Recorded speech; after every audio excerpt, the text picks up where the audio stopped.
Really, and that going back to the Marines, the mental toughness of having to suffer through things, that's where that came in, because I'm basically a type of person that if I set my mind to something, I'm going to do it one way or another. I'm going to figure it out, and I don't give myself an out. I don't think, oh, if this gets real bad, maybe I'll stop. There is no stopping. There's only one way. The only way is to go forward, and so that helped me through a lot of things in life. And but with weight cutting, it was once I started the cut, I was going to keep going until I made it, And what year was it that you won the WPO finals? 2006. And just to explain to everybody a little bit out there, the WPO finals, in my opinion, at the time, was the most competitive arena that there was. There was cash money on the line, and everybody was fired up to be part of it. They even had some international lifters compete in it, and this is the cream of the crop. That's where the cream of the crop. There were a handful of former IPF champs that were there. Right. I mean, I know I beat guys in my class that were from Germany, Russia. We had a few other from overseas, but you're right, at that time it was the best of the best, and that's why I wanted to compete there, because that's what was drawing everyone. And it was just an amazing venue, the best venue I've ever seen. I mean, we'd have thousands of people, standing room only, in the biggest auditorium in the Arnold. And people were fired up. And it was insane. Yeah, the atmosphere was lights and cameras. The adrenaline was palpable. I mean, it was really an awesome experience. Half naked women running around with the weight cards. Where's this? And at the Arnold Classic. Not anymore. I was just so there. Right when we go down those stairs, right to the left, that big ballroom that they have a little bit of CrossFit stuff in there. There was the WPO finals for about 5 or 6 years.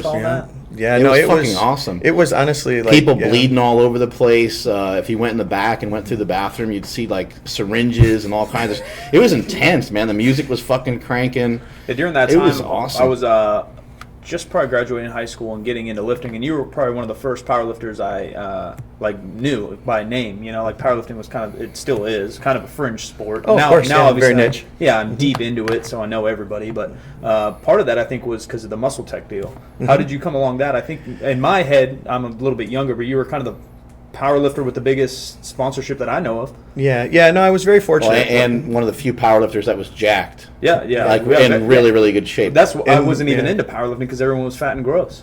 Yeah. Well, that's kind of how I was. Well, I was fortunate. It was a combination of factors, but basically, MuscleTech had decided at that point they wanted to bring a powerlifter on their team, and so they had one guy who was very familiar with powerlifting, and they had him narrow it down to his top 5 choices, and then they brought that to the higher ups, and they made the decision from there. And I was told it was a combination of some of the crazy stuff they saw in my YouTube videos, the fact that I was a world champion, and that my physique, that I was built better than a lot of the guys. They felt I was the most marketable. And so I got a call one day, and they said, "Are you interested? We want you to come up and check the place out and offer you a contract." And I was overjoyed, and awesome. I didn't expect anything like that. So I've been with them 7.5 years now, and it was. I was fortunate, right place, right time, and it did a lot for me for publicity. And are you still sponsored by them now? All right, well, here we go.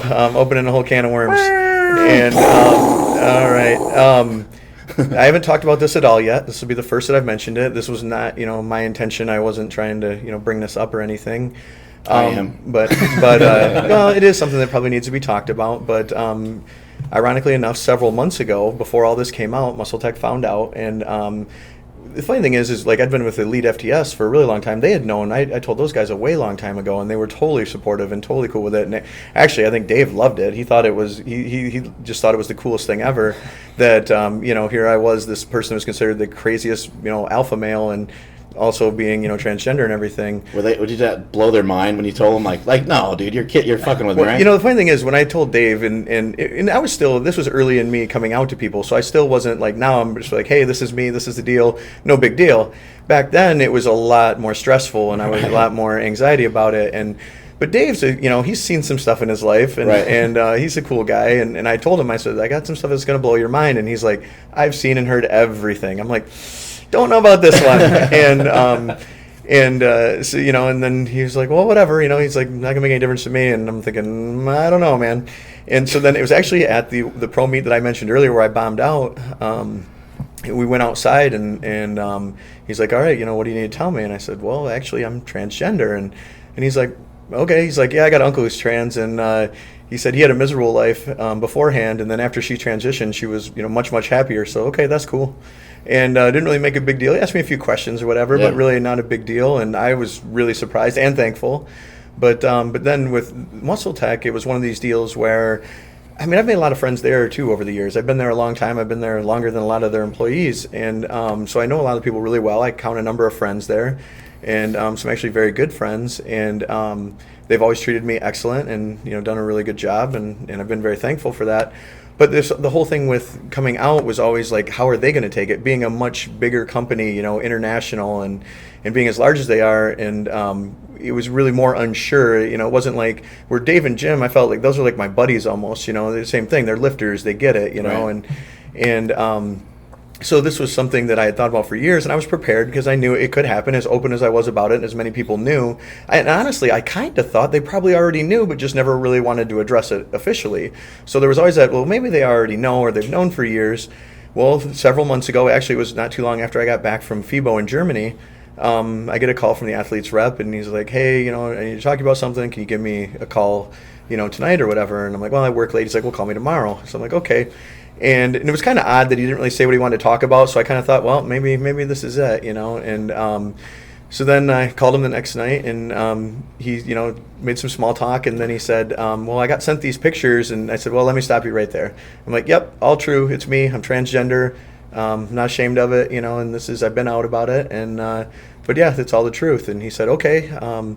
He's like, well, there's a big meeting tomorrow. Let me go to the meeting, and I'll tell you, what happens. Give me a call tomorrow night, and I'll tell you what goes on. And so I called him the next night, and he said, it was very, very split, that half the people really had your back, and half the people just thought this was really bad for business. And he said the decision was made to, pull you. And so they immediately took all of my content off all the websites, all their advertising, canceled all my appearances for the rest of the year. And I'm still technically under contract through December, when it would normally expire. But where there had been, a lot of talk before about the future and where we were going and what we're going to do next year, it's made very clear that, that'll be the end of it once my contract expires. So it was a shock. I was really shocked. I didn't expect that. I'd always tried really, really hard to do everything I could for them. They'd always treated me really well. So I really didn't expect that rash of a decision. And just in the current climate, I was really shocked that was the decision they made.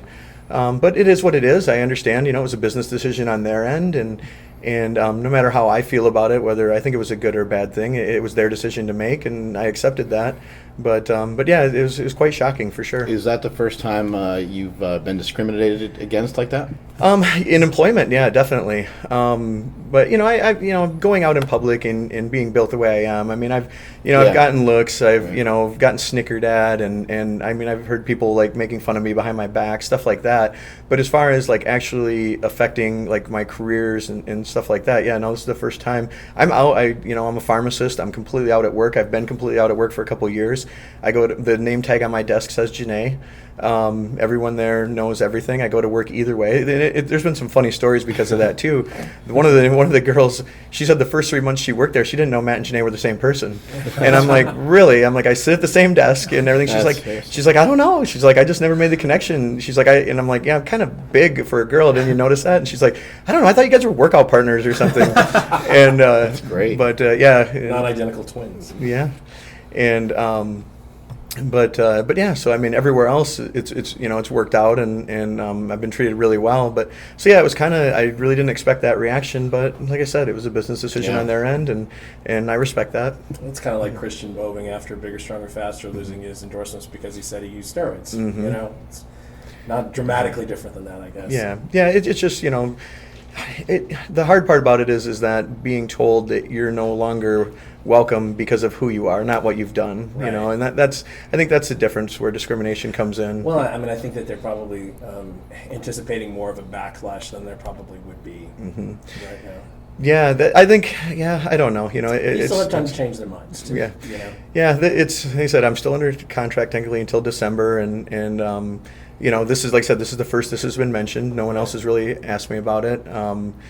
directly like that. And but it is what it is, and the decision was made, and see how things go. Yeah, I find it a little surprising too, considering our climate, at least in the U.S., is a lot more open than it used to be. Obviously, different countries of the world probably a little more closed-minded than the U.S. at this Right. point. Even though people, sadly, Some. some. Well, in some are more places open. it's much better. Yeah, in general, Europe is yeah, much right. more accepting. You and, start going yeah. Middle East and even probably Asia, it's a little Right, different. Even yeah. South America, because of the Catholic background and stuff, things might be a little different. But I Right. find it a little surprising too. I haven't probably looked into it as much as you, but everything I see on the internet seems to be fairly open and positive. All the responses. I've actually been surprised. I mean, I knew my friends and stuff would stand by me, and a lot of people that already knew. But I actually have been really, pleasantly surprised how much support and I have received, and from the sources. I mean, from all over, and some big names in the powerlifting world and the strength world have contacted me personally to cool. offer their support, and that was really, really nice and really meant a lot to me. And even all the fans and stuff reaching out, and all the emails and messages and texts and stuff I've received, it's been awesome and really means a lot to me. It definitely helps.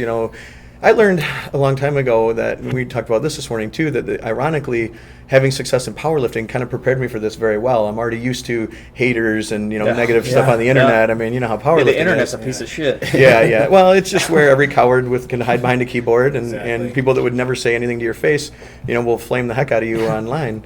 But so it kind of prepared me to handle this kind of feedback. Have you had anybody be confrontational in person? No, never. I don't think it's of ever course going to not. happen. Yeah. I had one incident one time.